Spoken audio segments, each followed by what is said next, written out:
Hello everyone, Light here, and welcome back to Soulcalibur 6, Libra of Original Soul, starring 2B. In the last episode, we imported 2B into Libra of Soul successfully, and got done with basic training. Now, but Drona's not finished with us yet.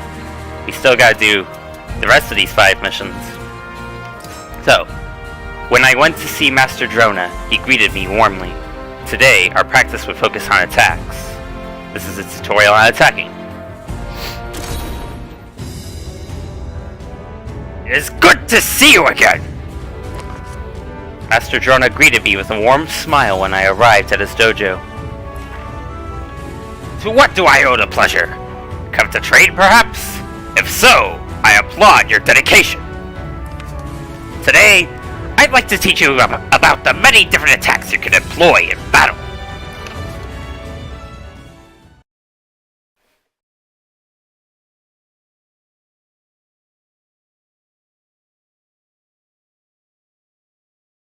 So what sort of attacks can I employ in battle, Master Drona?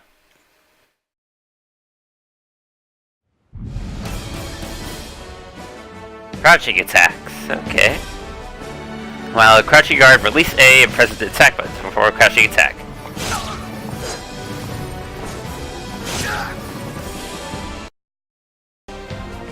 Headphones died on me there for a second.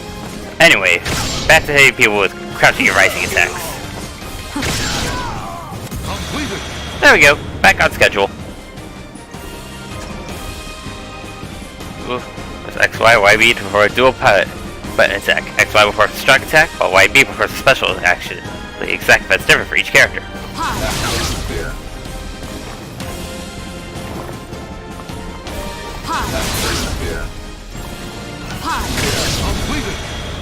Pod.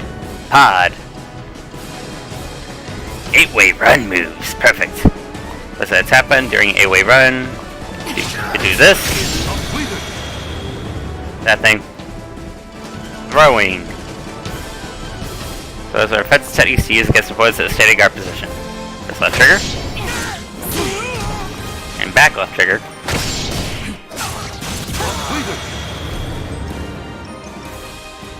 Special attacks. Break attacks are characterized by streaks of lightning and cannot be blocked with a reversal edge. Unblockable attacks are characterized by flames and cannot be blocked by your opponent at all.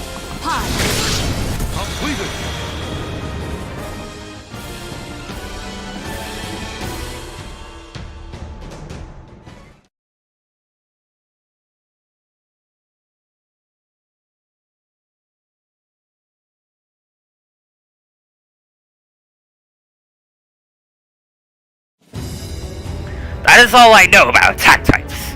Next, I'd like to teach you about the effects you can inflict on your opponent using your attacks.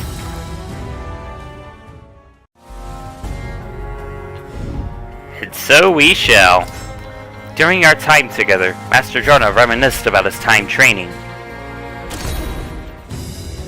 Offense is not about attacking wildly. In order to claim victory against a skilled foe, you must know when and where to use what technique. So, let us begin your next lesson.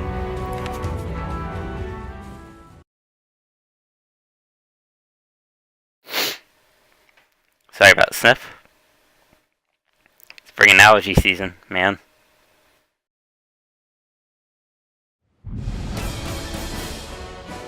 Countering.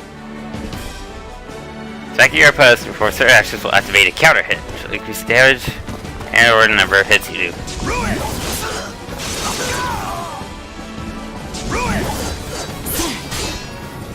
Keep whiffing it! Why does it keep whiffing?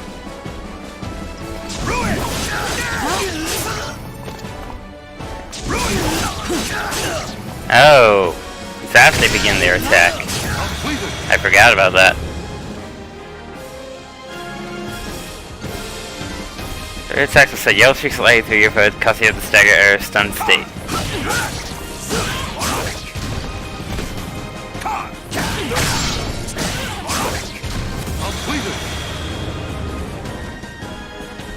Crushing an opponent's guard.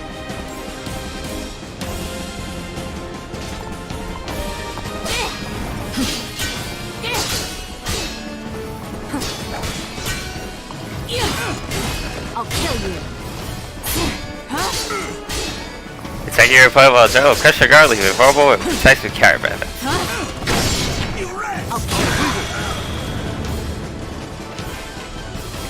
Lethal hits. Landing attacks are certain conditions, for example, pressing left bumper with carry reversal edge.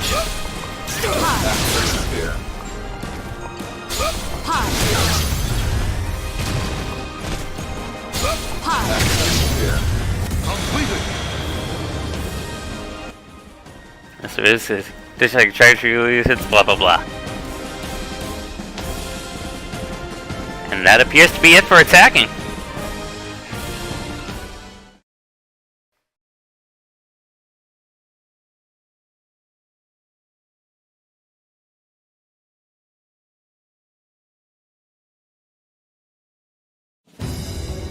You've grown more skilled, but as you continue to advance, you will no doubt eventually find yourself against a seemingly insurmountable wall. Let me tell you a story from my past. When I was young, I traveled the world as an itinerant warrior. One day, I was in the distant north at the Ming Empire. Headphones keep disconnecting. Anyway, let me tell you a story from my past. When I was young, I traveled the world as an itinerant warrior. One day, I was in the distant north of the Ming Empire, in a place called Sichuan. I told Drona that Sichuan was in the southwest of the Ming Empire, but he simply looked at me, puzzled. It is? Really? Well, wherever it may be, I was there. And let me tell you, there was a tribe of fierce warriors. It was during my time with them that I met Hong Yue. Hong Yue was a strong and beautiful young woman. Her slender limbs wielded a blade with great finesse. Her strikes were quick as lightning. She could fend off any attack, nimbly moving like a young willow tree in the breeze. I immediately fell in love with her. However, she told me she could never love me unless I could best her in combat. In a contest of strength, I beat her easily, but her defense was impenetrable. My attacks were blocked, parried, or avoided. I couldn't even touch her. That was because I had not yet learned how to pierce the talented foe's defense. I have learned a thing or two since then, such as the effectiveness of throws against an opponent who rarely lets their guard down, and that there are special techniques that break through any guard. But back then, she defeated me, and said she had no interest in the weak. I left, trained as hard as I could, and eventually returned to face her again. Unfortunately, she had already wed another. If you ever pass through Sichuan, it would do you well to see her skills for yourself. I'm sure the experience will come in handy. Vowing to take his advice to heart, I left the dojo.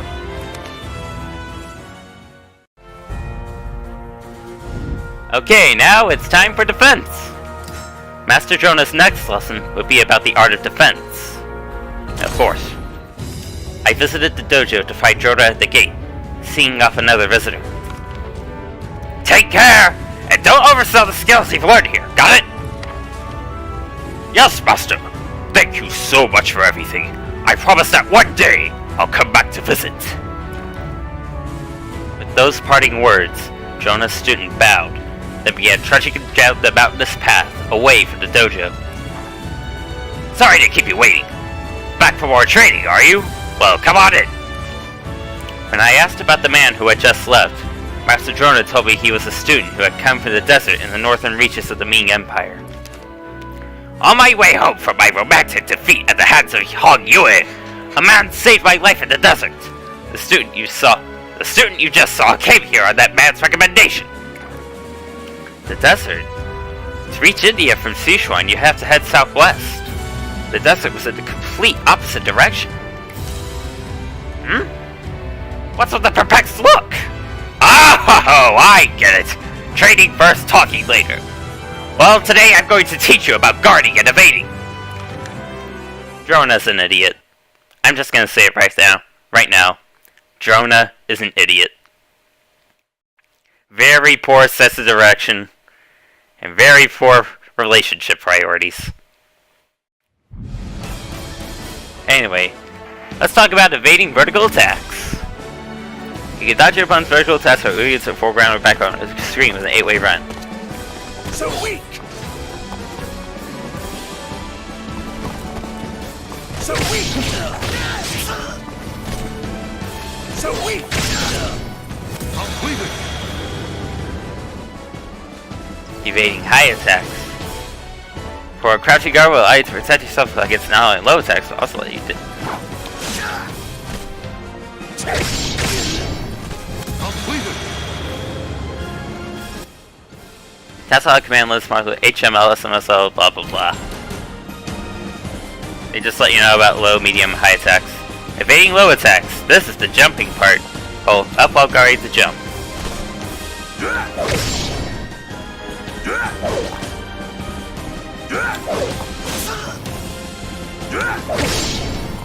Completed! Grapple breaks. This is where you button mash to get out of a grab. Because the grabs are the most annoying thing of the game. I will. Ah! I will. End it all. Ooh. Completed. Yeah, you have to press back 2 to escape those grabs. Grapple break can still be performed as you continue to guard, by rapidly pressing X, Y, or B while holding A.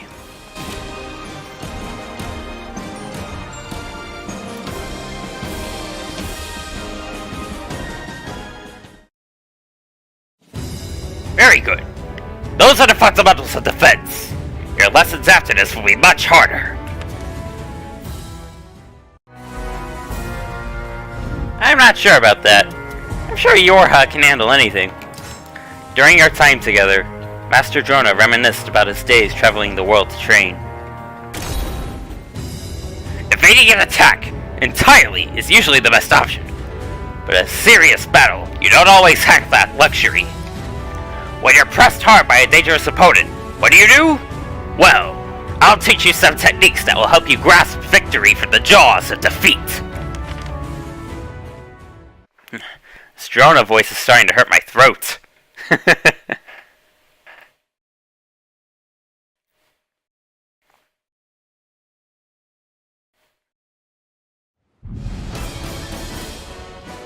Ukemi! This is not bad to the ground, also press up and A just to hit the ground forming an Ukemi.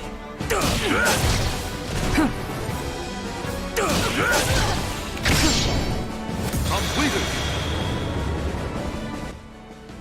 Ukemi cannot be performed at certain types of attacks. Many of those hit you up to the air. Wake up actions! Rise on the ground immediately against defense attacks by pressing A while on the ground.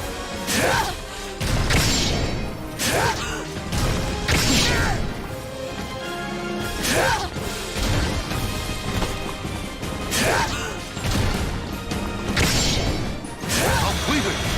You weren't about to hit me again, I cleared it! You control where you fall after being launched into the air. Dodge follow up with aerial control.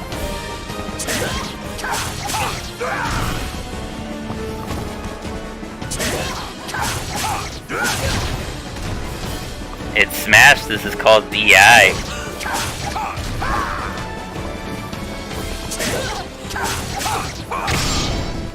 Completed. Guard impacts. They nerfed those in 5, but they're nice in 6.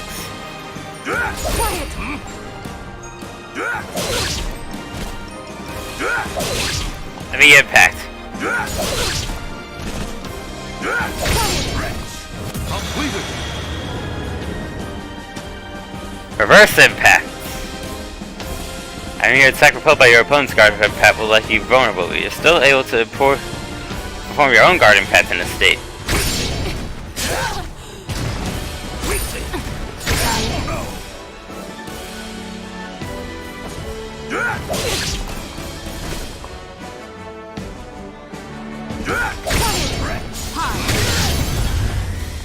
And that's how you break a reverse impact. Well, counter a reverse impact. Not just limited to reverse impacts, instead you can also use reversal edges.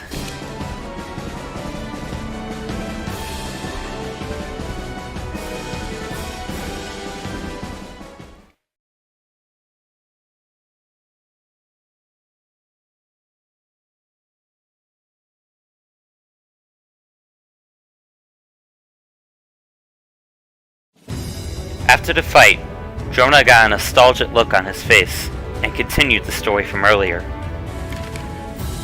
To be quite honest, I have a habit of accidentally going somewhere entirely different from where I intended. That's how I ended up wandering for 3 days and nights in the Gobi Desert. I was on my last legs when a merchant caravan found me. They took me to Kashgar, and that's where I met one incredible fellow. His name was Clif. He was a weaponsmith and one talented warrior. He could fight with any weapon in any style under the sun. In battle, he was relentless, giving his opponent very little opportunity to act. He always said he fought to test out the weapons he made, but it was hard to believe he thought of fighting so casually. I'd never met a fiercer warrior. If only I'd known how to deflect attacks when I was on the defensive, I might have been able to put him off balance. Alas, it was all I could do to block his attacks at the time, and before I knew it, I was defeated. If you're ever in Kashgar, I recommend you go see Clif. He's an expert warrior and a first-rate weaponsmith. You won't regret meeting him. A warrior smith? He did sound like someone I'd like to meet. I decided to keep Drona's recommendation in mind. She'd probably like to meet the warrior smith because she wouldn't want to keep using this weak weapon throughout the entire playthrough, right? I'm so bad. Anyway, this is the final Drona tutorial we do before the end of the episode. The sun had barely risen from the horizon when I went to visit Master Drona. Our lesson today would be about tactics.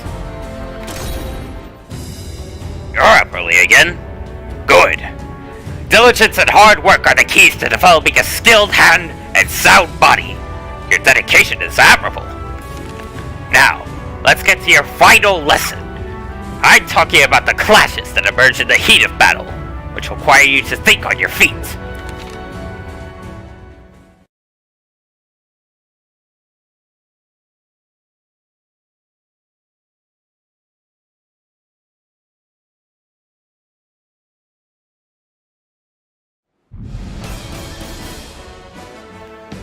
First alleged clash, stalemate.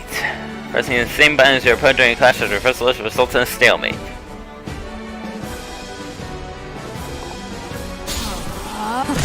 left your guard down. Dispatch enemy immediately. Dead.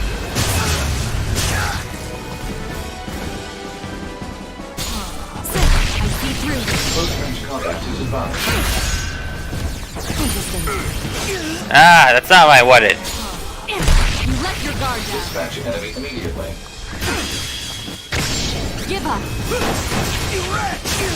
Completed. So, pressing Y during the second round of a clash in which Drona guards will always crush his guard. You can also move during the clash. You left your guard down. Dispatch enemy You immediately. missed. Completed. Countering reversal edges. Big attacks and unblockable attacks are unaffected by reversal edge. Pie. Spear. Pie. Spear. Pie. Spear. I don't know why the first two didn't count. Pie.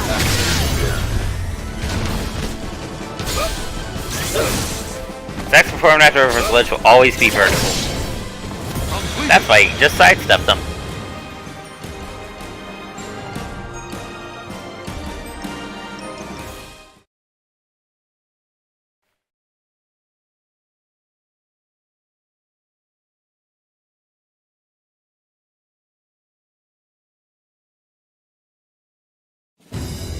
That was a well-fought sparring match. From the flow of that battle, I can see that your training has so far been time well spent. Flow, you ask? That's right. Battles ebb and flow, just like the tides. You need to read that flow and think 3 moves ahead if you want to win. That's the secret. Speaking of which, remember that merchant caravan that picked me up in the Gobi Desert? They ended up hiring me on as a guard, and together, we traveled down to a port in Persia. It was a big city, so I figured I could find a ship that'd take me back to India. As luck would have it, I soon boarded a trading ship on its way to India, which probably was sunk by a raging tempest right as we left the Persian Gulf. For days, I floated on a piece of driftwood until I washed up. Screw these headphones! Anyway, Drona. For days, I floated on a piece of driftwood until I washed up on the shores of Africa. My clothes were tattered and torn, but I still had my weapon. Of course, that just made the natives think I was a pirate, and I soon found myself fighting off a local warrior by the name of Wold. I'd like to believe that we were evenly matched in strength and speed, but Wold was far more experienced than I. He could read the flow of battle like a book. I couldn't, and whenever we clashed, I foolishly tried to pull off the same move time and time again. That's why I lost. Fortunately, I managed to clear up the misunderstanding. Wold and I grew close, and eventually, we swore an oath of friendship. He invited me to his home in Axum, and that's where I met his sister, the woman who would become my wife. If you ever have the opportunity to go to Axum, be sure to meet Wold. He's an incredible warrior. And, if you wouldn't mind, please tell him I'm extremely grateful for everything he's done for me, and that his sister and I are both healthy and happy.